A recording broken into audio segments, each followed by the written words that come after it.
Gadu desmitiem Irānas Islāma Republika saviem iedzīvotājiem stāstīja, ka Ķīna ir nākotne. Irānas revolucionārā gvarda visu savu ekonomiskās izdzīvošanas stratēģiju balstīja uz Ķīnas naudu. Patiesībā 97% Irānas naftas tika eksportēta uz Ķīnu pirms šis karš sākās. Ēnu flote, spoku naftas pārstrādes rūpnīcas, kripto norēķinu kanāli, sankcionētie banku tīkli, visi režīma izveidotie apiešanas mehānismi tika balstīti uz pieņēmumu, ka Ķīna vienmēr būs klāt.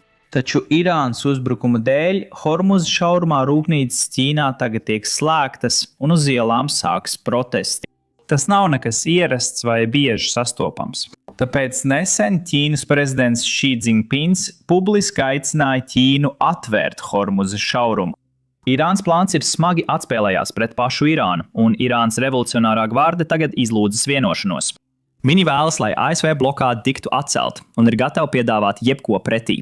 Tieši vakar Irānas revolucionārā gvarde patiesībā nosūtīja slepenu miera vienošanos Savienotajām valstīm, kas ļoti īsā laikā atvērtu Hormuza šaurumu. Bet pirms mēs pievēršamies miera vienošanās jautājumam, apskatīsim, kas tieši notiek Ķīnā un kāpēc Xi Jinpings vēršas pret Irānu.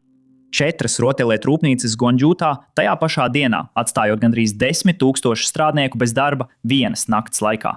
Sliktākais ir tas, ka šiem strādniekiem mēnešiem ilgi netika izmaksātas algas, un tagad rūpnīca ir slēgta.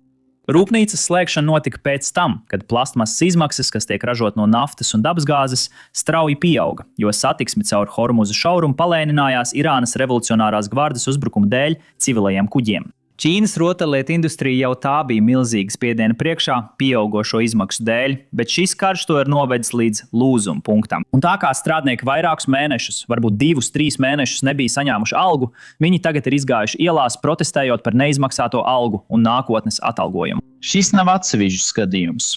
Mēs redzam, ka plaisas sāk parādīties visā Ķīnas ekonomikā. Pirmkārt, automašīnu pārdošanas apjomi martā samazinājās un aprīlī kritās vēl vairāk. Tad ir restorāni un viesnīcas, kurās klienti kļūst mazāk, jo mājsaimniecības kļūst piesardzīgākas. Tad ir rūpnīcas. Un es nerunāju tikai par rotaļlietu rūpnīcām, bet par rūpnīcām kopumā, kuras palēninās, jo samazinās pārdošanas apjomi.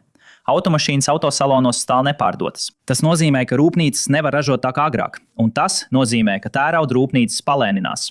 Un tas nozīmē, ka viss, ko izmanto automašīnu rūpnīcas, viss palēninās. Un iemesls, kāpēc es tik daudz koncentrējos uz automašīnām, ir tas, ka tieši šos datus Ķīnas valdība nesen publiskoja. Mums nav citu datu, ar ko tieši salīdzināt, kas notiek. Protams, es negribu radīt iespaidu, ka Ķīna ir vienīgā valsts, kas cieš no tā, kas notiek Hormuza šaurumā. Tas acīm redzami nav taisnība. Bet es vēlos izcelt šos jaunos datus, kas nāk no Ķīnas, jo nedēļām ilgi cilvēki ir apgalvojuši, ka Ķīna uzvar šajā karā. Karā, ko sāka Amerikas Savienotās valsts.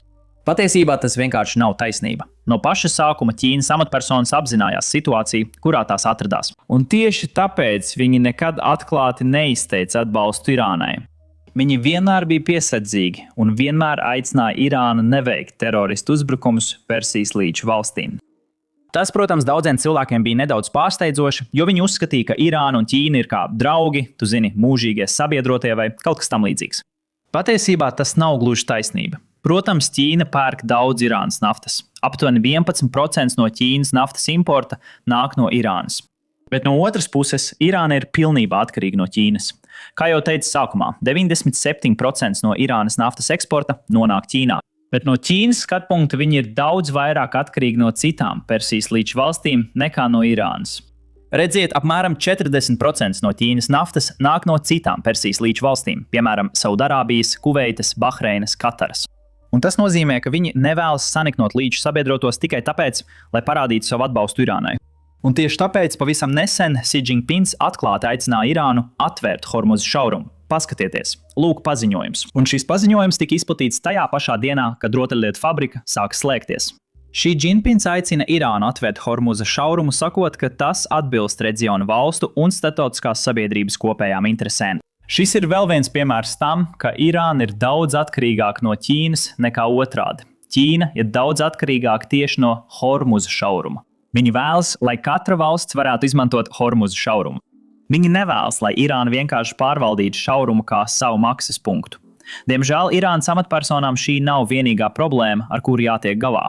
Viņi, protams, vēlas saglabāt Ķīnas vadību apmierinātu, taču šobrīd viņi daudz vairāk uztraucas par kaut ko, kas notiek pašā Irānā un kas notiek ļoti strauji. Un tas ir ASV blokāde un Irānas naftas rezervuāru piepildīšanās.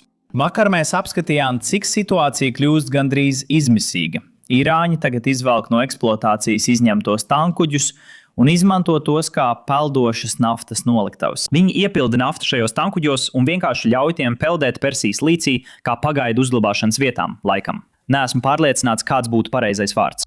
Bet pat darot to, viņiem tas nedod daudz iespēju attālpoties. Un tāpēc viņi tagad izmanto vēl vecākas metodas. Ar to es domāju, ka viņi izvelk vecās naftas tvertnes, uzglabāšanas vietas, kas būtībā vairs nav izmantojamas, bet viņi tās tomēr izmanto, lai tikai pagarinātu savu naftas lauku dzīvotspēju.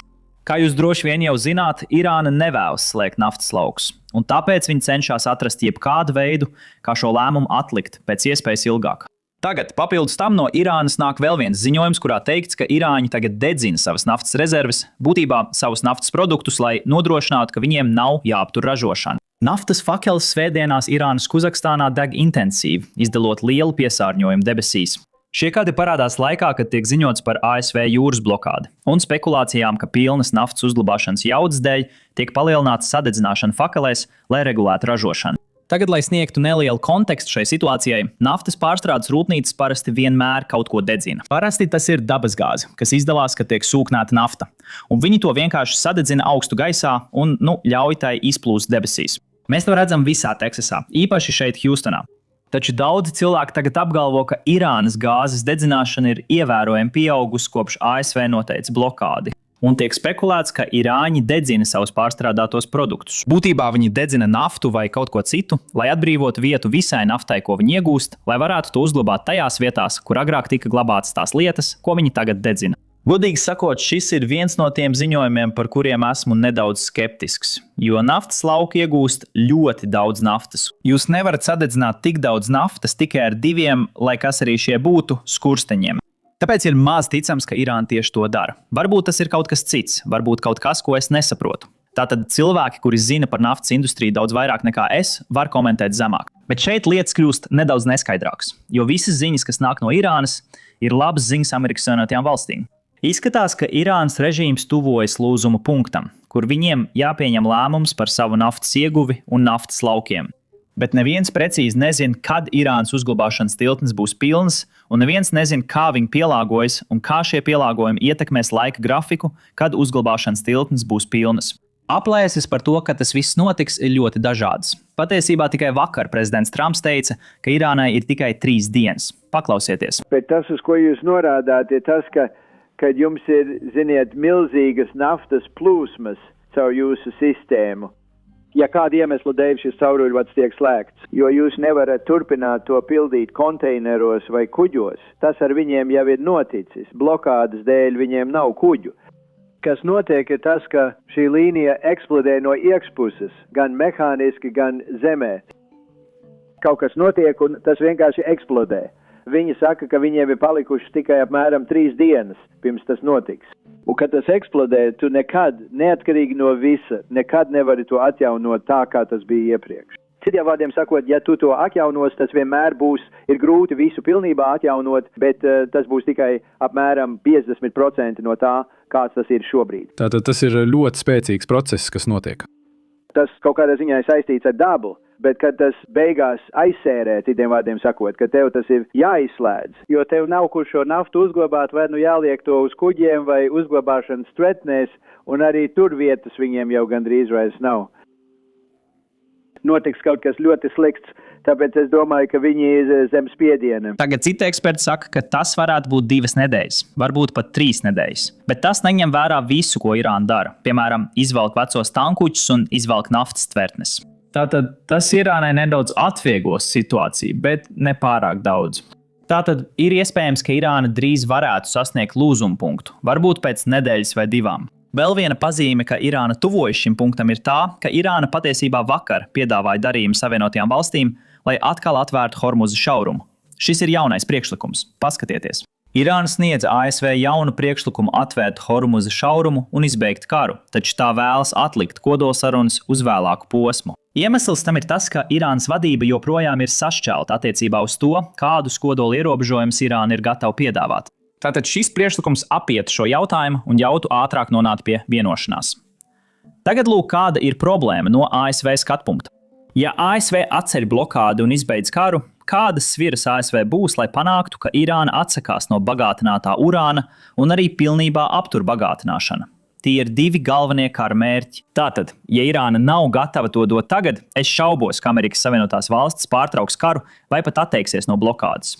Tagad, spriežot pēc šīs schēmas, šodien Baltijā namā notiks liela sanāksme. Sanāksme situācija telpā. Un administrācija sapulcinās visus kabineta locekļus, lai apspriestu, cik nopietni uztvert šo piedāvājumu un kā uz to reaģēt. Ja jūs atceraties, Irāna acīm redzami ir izmisīgi ieinteresēta panākt vienošanos. Ārlietu ministrs devās uz Pakistānu, viņš teica, hei, mēs nevēlamies tikties ar Amerikas Savienotajām valstīm, bet mēs ar viņiem tiksimies vēlāk. Tad viņš devās uz Omānu. Un pa to laiku prezidents Trumps atcēla braucienu, kuru Stīvs Vitkovs un Džareds Kušners gatavojās veikt uz Islamabadu, lai tiktos ar irāņiem. Un šī iemesla dēļ ārlietu ministrs atgriezās Pakistānā, jo viņš vēlējās, lai šis brauciens notiktu. Viņš vēlējās kaut kādu tikšanos ar Amerikas Savienotajām valstīm. Un šķiet, ka šajā braucienā vai šajā otrajā tikšanās reizē ar Pakistānu Irāna piedāvāja jaunu vienošanos Amerikas Savienotajām valstīm. To pašu vienošanos, par kuru mēs tikko runājām. Tātad Irāna acīm redzam vēlas vienošanos. Un tagad jautājums ir, ko viņi ir gatavi piedāvāt, lai iegūtu kādu ilgtermiņu vienošanos. Vēl viena lieta, kas tiks apspriesta situācijas telpas sanāksmē, ir pamiera jautājums. Ja jūs atceraties, aptuveni pirms 5 dienām prezidents Trumps pagarināja pamieru un teica, ka viņš to pagarinās tikai uz 3 līdz 5 dienām. Šodien ir 5. diena, tātad ASV ir jāpieņem lēmums. Vai viņi vēlas to atkal pagarināt, vai arī viņi vēlas atsākt bombardēšanas kampaņas pret Irānu. Par laimi mums ir daži Irānas amatpersonu paziņojumi, kur dalās ar savu viedokli par to, kas viņa prāt notiks. Saskaņā ar Mohamada Larzani teikto, viņš ir Larzani brālis, kurš nesen aizgāja mūžībā.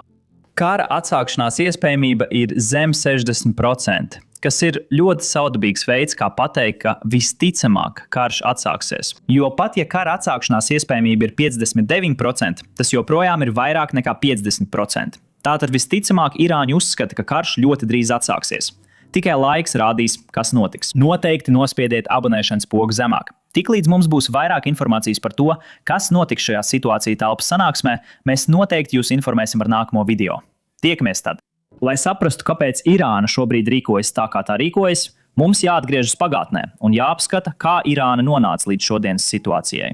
Tas nenozīmē tikai atgriezties 1979. gadā, kad notika Islāma revolūcija. Patiesībā mums jāatgriežas vēl tālāk, uz 19. gadsimtu, kad Irāna pārvaldīja Kadžaru dinastiju. Un jāaplūko, kā toreizējās valdnieku šķiras pieņemtie lēmumi joprojām ietekmē Irānu līdz pat šai dienai. Un zini ko? Tieši to mēs arī darām savā vairāku sēriju podkāstā, kas tikko iznāca šodien. Tāpēc, ja tevi interesē Irānas vēsture un kā mēs nonācām līdz šodienai, noteikti apskati to. To var noskatīties noklikšķinot uz saitēm aprakstā, vai arī vienkārši noskatīties noklikšķinot uz beigu ekrānu savā ekrānā. Būtībā uz video, kas ir tavā ekrānā.